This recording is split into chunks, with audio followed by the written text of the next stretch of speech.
So, when the garden beds are frozen and the days are short and you're staring at bags of store-bought salad mix, it can really feel like our own fresh homegrown produce is a long way off, but it doesn't have to be.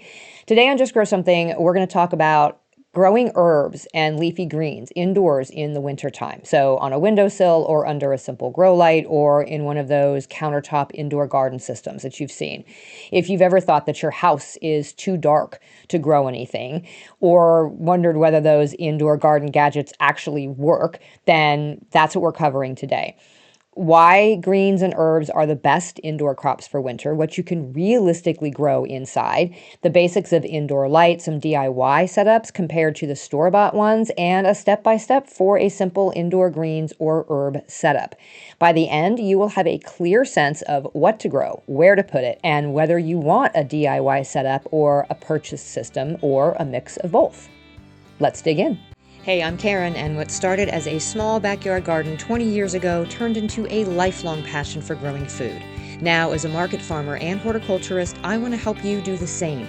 On this podcast, I am your friend in the garden, teaching evidence-based techniques to help you grow your favorites and build confidence in your own garden space. So grab your garden journal and a cup of coffee and get ready to just grow something.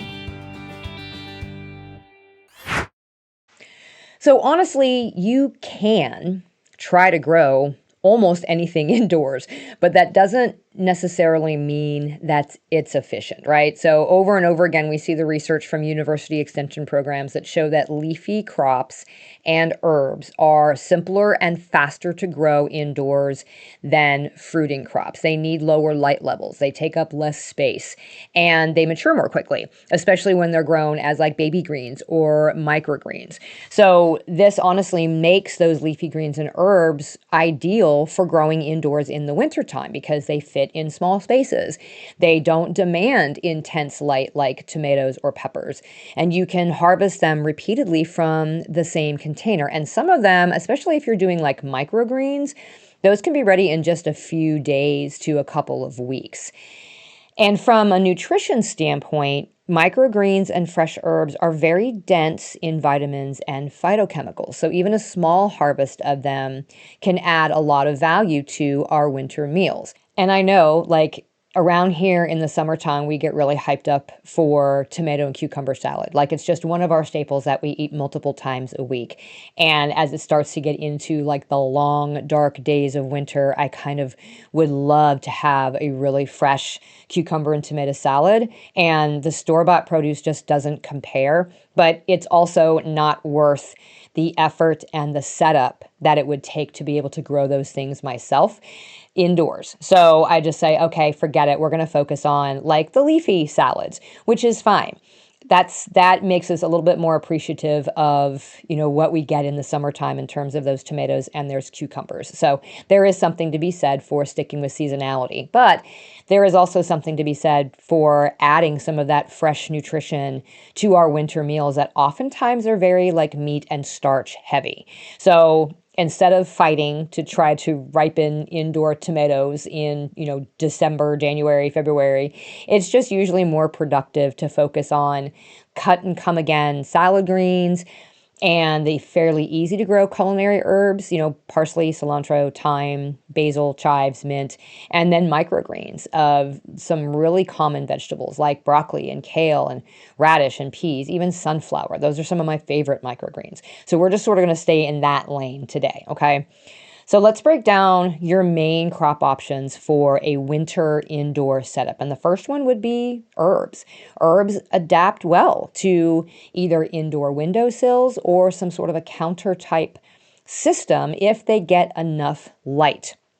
So really good indoor candidates for this that could either be dug up and brought in to overwinter and be harvested off of, or that can be just grown specifically for the indoors would be parsley, cilantro, chives, mint, oregano, and thyme. These do well with a little bit of less light. Most herbs do need about 6 to 8 hours of bright light indoors, preferably like direct sun. If you want to do some more of the warm, heat-loving herbs that do need more light, like basil or dill or even rosemary.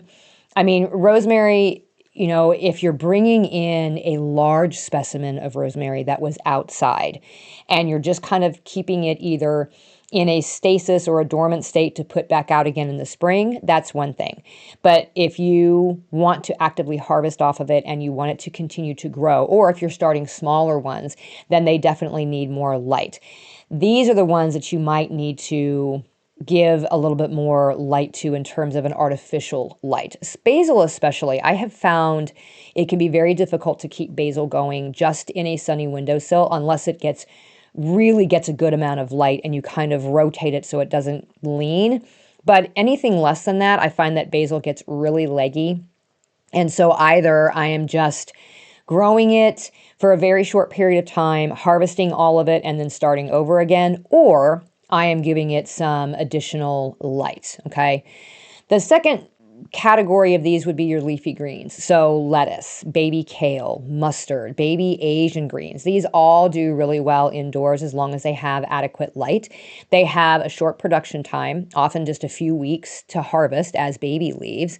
They also have shallow root systems. So they are going to do really well in smaller containers. They also have a tolerance for those cooler temperatures too. So if your temperatures indoors in your house are fairly cool by comparison to like what the summer temperatures would be outside, then these are doing just fine. So these are not heat-loving crops that are going to really need to have a whole lot of warmth. You're generally not going to grow like full heads of lettuce in a tiny pot. You can. And you can do this in a larger container, something that is about the size, like a quart-sized nursery pot. And it's going to take up the entire pot. But you may not have the space to do multiples of those. So if you can do baby leaf mixes in trays or in shallow bins, or do some compact varieties, like in window boxes or small tubs, then that's going to work for you too. And then we have to mention microgreens. They kind of deserve their own category. Essentially, a microgreen is just a mini plant, right? You're growing them very densely in shallow trays, and you're harvesting them very quickly. I mean, usually most of our microgreens are going to be ready to harvest in about the 7 to 10 day mark. Some of them will take as long as 3 weeks. You can often do these year round, depending on what it is that you're growing. So common microgreens would be broccoli, cabbage, kale, peas, sunflower. These are all pretty mild in flavor. Then you have the more spicy ones, so like radish and mustard and arugula. You can do basil as a mini microgreen. Like there are so many different ways that you can grow microgreens, or so many different varieties and types to kind of mix and match to get different flavor profiles or get different sort of textures and mouthfeel. Like I love sunflower shoots, sunflower microgreens, but not everybody does because they're kind of succulent-y is the only way that I can describe the texture. But the flavor truly just tastes like you are eating sunflower seeds, but it's in a green plant, right? Peas, same thing. You get that, different texture going, and it tastes like you are eating sweet peas. All of these taste like their adult counterparts. Mini little broccoli microgreens taste like broccoli. They just have a different texture. As a matter of fact, I actually really like broccoli microgreens, and I don't eat heads of broccoli very often, right? I like broccolini, but I'm not a huge, consumer of like a head of broccoli. But I will eat a ton of broccoli microgreens, and they're great either on their own or in salads. I'm a huge proponent of microgreens, especially if you need something fresh in the house in the winter and you don't have a whole lot of room. Because really with microgreens, all you need is a tray that's about 1 to 2 inches deep. And you can use a soilless growing medium of some sort, so coconut coir or a hemp mat of some sort. Or some of these don't even need to have a medium. You can do these like in a mason jar. Just give them some consistent moisture and a sunny window, or just a very simple grow light, and that's all you need. They're going to grow for you. And from a space efficiency standpoint, microgreens are probably one of the easiest ways to get frequent harvests from a very small footprint in the wintertime. So when it comes to indoor growing, light is usually the biggest constraint. Like almost every extension article on indoor herbs or greens leads with that point. So let's talk about windowsill light versus like grow lights. A south-facing window, if you're here in the northern hemisphere, is usually going to give you the strongest light in winter. But for some people, that's not an option, whether it's because you don't have any south-facing windows, or like me, your south-facing windows are all covered by trees. And so, yes, at this time of year, that is where the light is coming in, but I have heavy tree cover to the south of my house. So you can use an east or west window. It can work for herbs or greens that tolerate slightly less light, but they are not going to be enough for like basil or really dense growth of like salad greens. So in this instance, you might need to add something additional. I will say I have an east-facing window, so I get the morning light. I do still tend to get that morning light even at this stage of the game, based on how far south the sun is in the wintertime. But I also have a fluorescent light that's in that window as well.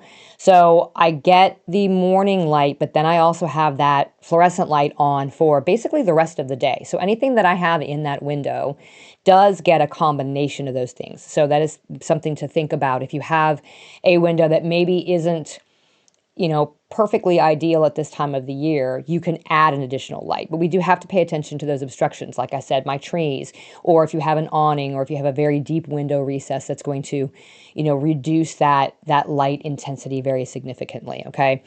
Light intensity indoors is often described in foot candles. So I'm going to link to an article for interior plants that categorizes each one of these things. Low light is roughly 25 to 75 foot candles. Medium is 75 to 500. High is 500 to 1,000. So if you think about this, a bright south window on a very clear day might give you anywhere between 250 to up to 1,000 foot candles, which is usually perfect for herbs and leafy greens if that window does not have any obstructions. But if your space falls into more the medium or low category, you can still grow something, but your choices are going to be a little bit more limited unless you add grow lights. Now, grow lights don't necessarily need to be specifically indoor growing lights, okay? We've talked about this before. I'm going to reiterate it. Your grow lights can just be any type of simple artificial lighting, all right? This can be an LED light. This can be a fluorescent light. These do not have to be specific grow lights in a full spectrum, okay? Herbs and leafy greens generally need, a minimum of 6 hours. I find that to be, that tends to get them a little bit leggy. So if you want to get closer to 8 to 10 hours of light per day, either under fluorescence or under an LED for steady growth. So again, if you have a situation where you have a window that gets maybe a little bit of natural light, but not quite enough, and you can put a light in that window to get you to that 8 to 10 hours of day, then you are golden. We typically want to keep these lights, whatever you're using, about 4 to 12 inches above the foliage, depending on, the fixture, what it is that you're using. We're trying to hit that happy spot where it's not so close to the plants that it's scorching the leaves, but it's not so high up that the plants are trying to stretch to reach the light. So you might have to play with this a little bit. LED lights are definitely more efficient. They also put off less heat. So if you have, older fluorescent fixtures, they might give off a little bit of heat, and that might influence your growth as well, either positively or negatively, depending on how cold your window is or where you're setting this up. You just have to keep in mind, it does not have to be complex, okay? You're just trying to grow a few salads. So a basic LED shop light is going to be just fine. You can get an all-purpose, LED light and pop it up over top. If you really want to go and get an actual grow light, you can buy those grow light bars that pop up over top of your plants. It doesn't have to be an entire giant setup, okay? So let's look at the DIY options first, things that you can put together with relatively simple materials. You might do a window garden, you might just do containers on shelves, or you can sort of set up an indoor greenhouse. Those shelving units that have a little pop-up over top of them, you can create one of those yourself, okay? The windowsill garden, again, best for like your herbs and your small greens that are in a truly bright window. So a south-facing window or a very bright east or west window. All you need is just containers that are about 4 to 6 inches deep that have some drainage. You likely are going to want to put a saucer or a tray underneath there to catch the excess water. And then just a really good potting mix or a container mix. We are not using garden soil here. We don't want to, number one, bring in any, thing from the outside, but also garden soil is going to be a bit too heavy to be in a container. Okay, so we definitely want a potting mix here. Fill the containers with that moistened potting mix, sow your seeds, or transplant your small herbs to start with. Make sure that you place them as close as possible to the glass in your window, so that they get that full sort of spectrum of light. But you also want to sort of avoid cold drafts that could chill the roots if you're in a very cold climate. So if you are way north of me here in the US, like you're up in Minnesota or something like that, you might not want them right up against the glass because you know how cold that glass gets, right? So you might want to pull them back just a little bit. And then you want to rotate those pots regularly so that all of the sides kind of receive the light and the growth stays more even. You will notice if you're not doing this frequently enough because all your little plants are going to start leaning toward that sunlight exposure, right? This sort of window garden setup is super low cost, right? Obviously it's cute, it's visually appealing, but that winter light might be marginal in a lot of our homes. So just expect that it's going to grow a lot more slowly if you don't have any supplemental light coming in. Plus the days are also very short, and we also get overcast days. So we're not expecting summertime growth out of these plants, okay? Your second option is like a shelf plus a shop light system of some sort. Again, if you can get really consistent production out of a basic setup like this. You just need like a shelving unit of some sort or a tabletop, whatever's available in your home. You don't have to go and buy something specific to this. You're going to want one or more like LED shop lights or fluorescent lights that are mounted above each shelf. So this works really well if you have a corner somewhere where you can put in like a 3 or 4 shelf system and you can hang these lights underneath to be able to reach those plants, and then just have some trays or some shallow bins for some greens and some pots for some herbs.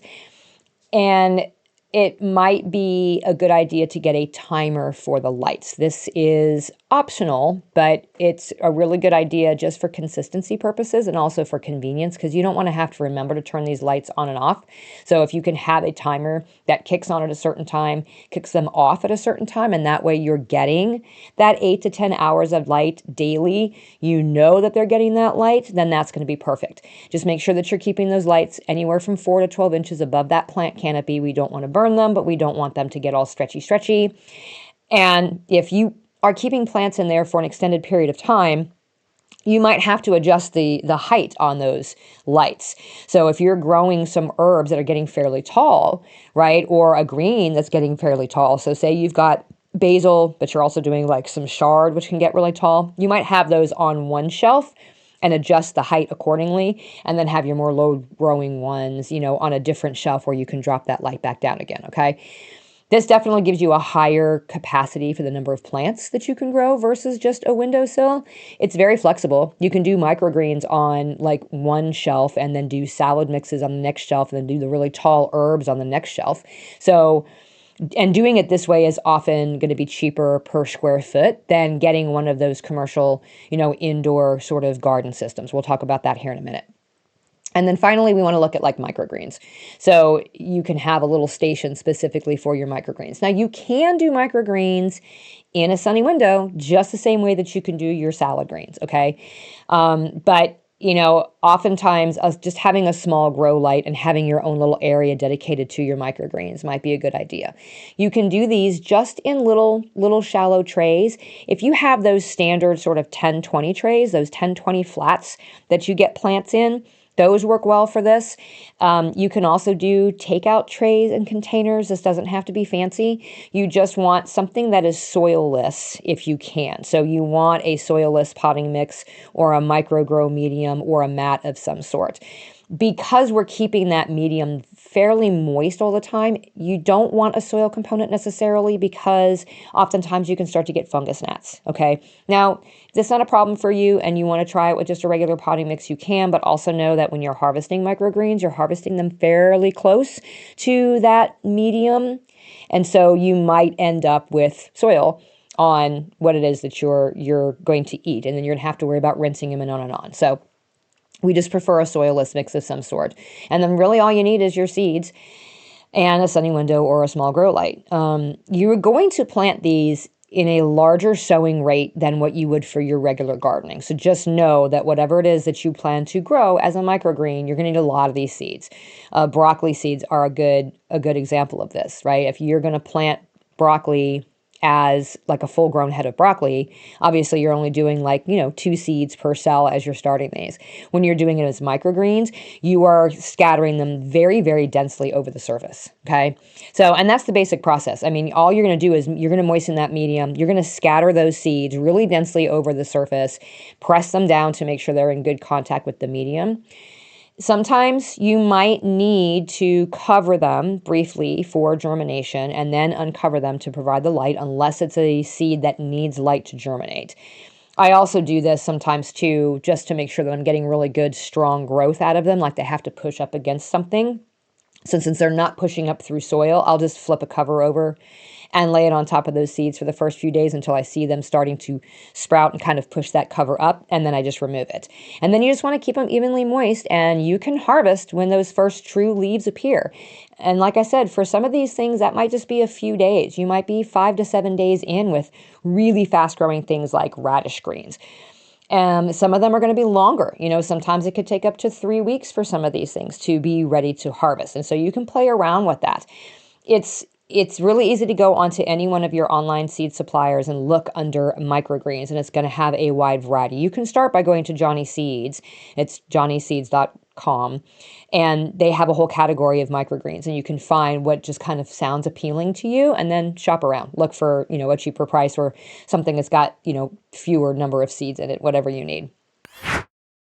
So let's talk about those systems that you can buy, the countertop hydroponic units or indoor towers and those sort of similar products. These can be either soil-based container systems that have built-in lights, or you've got hydroponic systems where the plants grow in a nutrient solution instead of soil. One of the most popular versions of that is the Aero Garden, which I actually have one of those small Aero Gardens. Those types of hydroponic units basically have like an integrated LED grow light. It's got seed pods or growing baskets of some sort. You've got a water reservoir and a pump, and then you have the liquid nutrients, okay? From an evidence-based perspective, which I'm all about, typically these hydroponic systems support faster growth than soil under similar light because the nutrients are directly available in the solution. So you can produce really high yields of herbs and greens in a very compact space. The downside is that you really do need, regular maintenance. You have to make sure that you're adding the nutrients and making sure that you are keeping these units clean to prevent any algae growth or any biofilm. But they are very, very efficient. So if we look at the testing and the extension guidance on these sort of small space indoor production, a lot of these things are really good because they have an integrated design. You have the lights, you have the containers, you have the water management, and it's already sort of matched for you. And it tells you what to do and when to do it, right? They're fairly easy to set up. There's not any DIY really involved with these systems. You just kind of set it up, add water, plug it in, and plant your plants, and you're done. They're designed to look good on your counters or in your living spaces, and they're very predictable. They give you recommendations on the plant spacing and the nutrient schedules and the light cycle, so it completely simplifies all of those decisions. So if you want something that's more convenient or that has a nicer appearance than maybe a DIY solution, this might be an option for you. You do have to be willing to pay more upfront per plant, basically, because obviously you have to, buy these units to be able to use them. But they're great if you don't want to tinker with having to get your own, lights to set up with shelves or wiring, any of those types of things. Okay. Obviously, yeah, it's going to cost more than your basic DIY shelf and light setup for the same growing area. So maybe you try the DIY setup first and see how that works for you. And then if it doesn't, then you opt for another one of these options. A lot of these systems are optimized for herbs and leafy greens, which is great. Again, we already said those fruiting crops are a little bit more challenging indoors because of the higher light and nutrient demands, but there are systems. Arrow Garden has a much larger system. It's called the Harvest or the Farm. I can't remember, but it also is designed for those larger plants, those fruiting crops where you can put, you can do tomatoes and such.